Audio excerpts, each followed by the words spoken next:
If we reflect back, last year, 2021 taught us to be patient. Tinuruan tayo ng 2021 na to take things one step at a time at hindi natin madaliin ang sarili natin sa mga gusto nating tahakin sa journey natin sa mga darating na taon. Kung tutuusin ngayong 2022, tinuruan tayo ng taon na ito na mag-venture out, na makita natin yung mga posibilidad na kaya pala natin ang mga ganitong imposibleng pagkakataon sa buhay natin. Binigyan tayo ng 2022 na pagkakataon na makakilala ng mga tao na magbibigay at maglalabas ng talento na hindi natin akalain na meron pala tayong ganito. 2022 made us feel that we can be the best version of ourselves and be better than who we were yesterday. At the end of the day, iisipin natin na this year brought us growth, both in ourselves and in others. But, sabi nga sa philosophy, a tree cannot grow without losing its leaves. Ang isang puno ay hindi kayang tumubo na hindi nawawala ang kanyang mga dahon. And during the process ng growth natin ngayong taon, ay may mga moments na may mga taong dumating sa atin na biglang na lang nawala. May mga pagkakataon na akala natin panghabang buhay na pero hindi naman pala. At may mga pagkakataon na hanggang alaala na lang siya. 2022 ay nagpakita on how we can love ourselves, how we can love other people. And eventually, 2022 also made us feel that some moments that we shared with other people already became a distant memory na hindi natin namamalayan. But, kung tatanungin natin ng sarili natin, masama ba yun? Is it wrong na may mga taong nawawala na lang as we grow?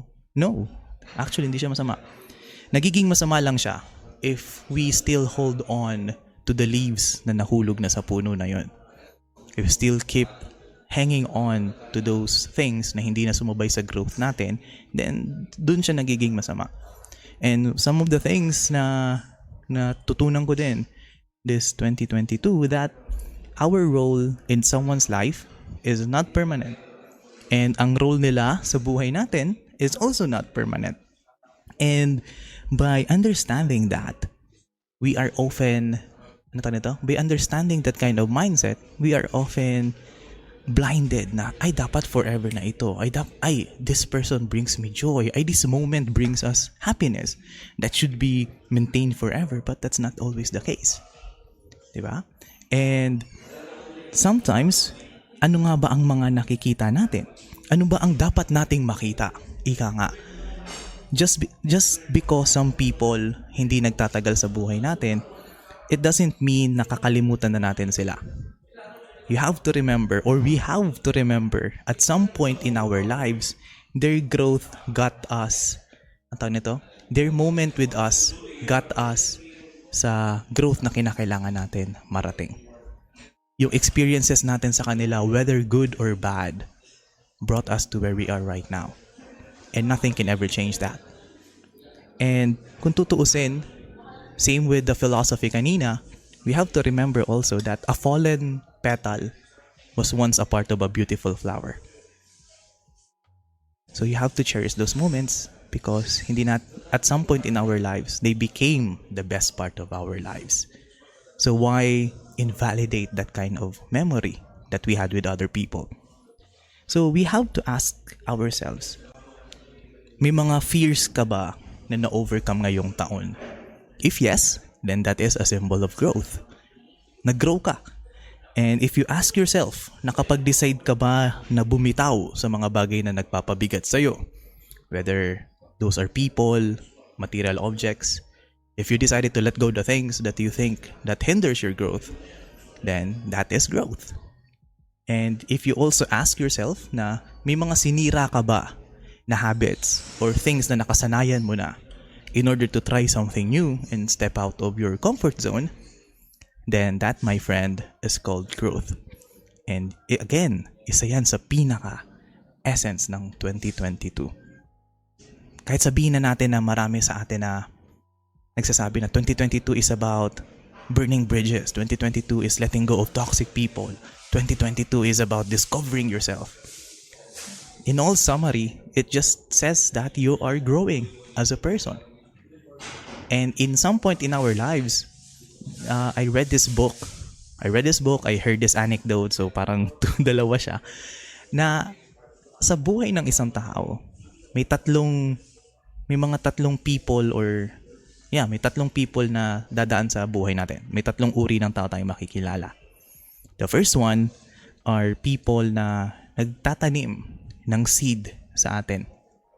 Whether those seeds are seeds of pain, seeds of pleasure, seeds of happiness, any kind of seeds. Sila ang nagtatanim ng mga ganong aral, memories sa buhay natin. The second type of people na dumarating sa buhay natin are the people who cultivate. Sila yung mga nagko-cultivate ng seeds na natanim sa atin ng ibang tao. Either inaalagaan nila, nagpapalala sila, kahit ano pa yan. Sila ang nagiging responsible sa pag-aalaga ng seeds na naitanim sa atin.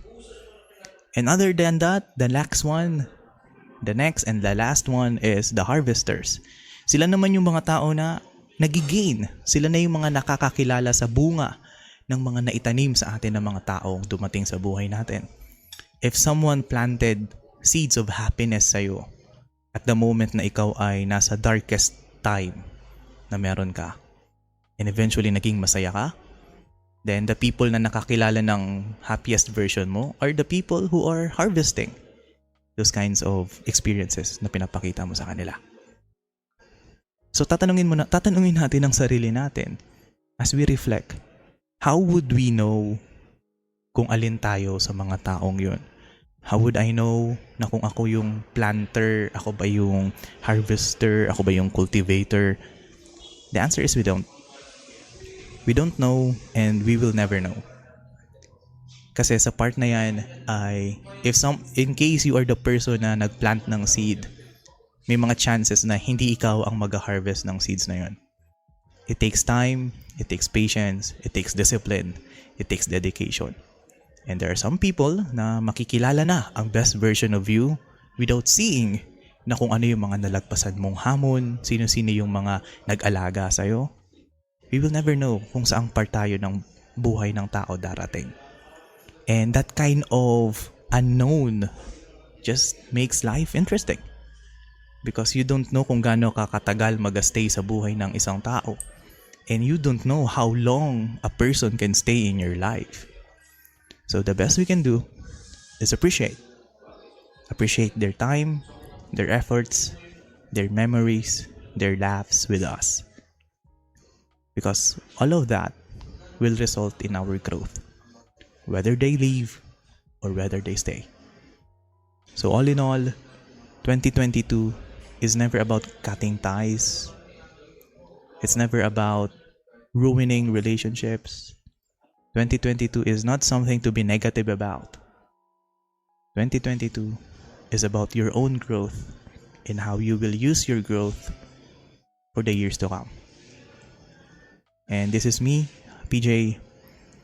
Napaaga ang ating year-end episode, but here I am saying, keep on growing, because that's the best and only thing that we can do in life. Thank you so much for listening, and I will see you all on the next one. Bye-bye.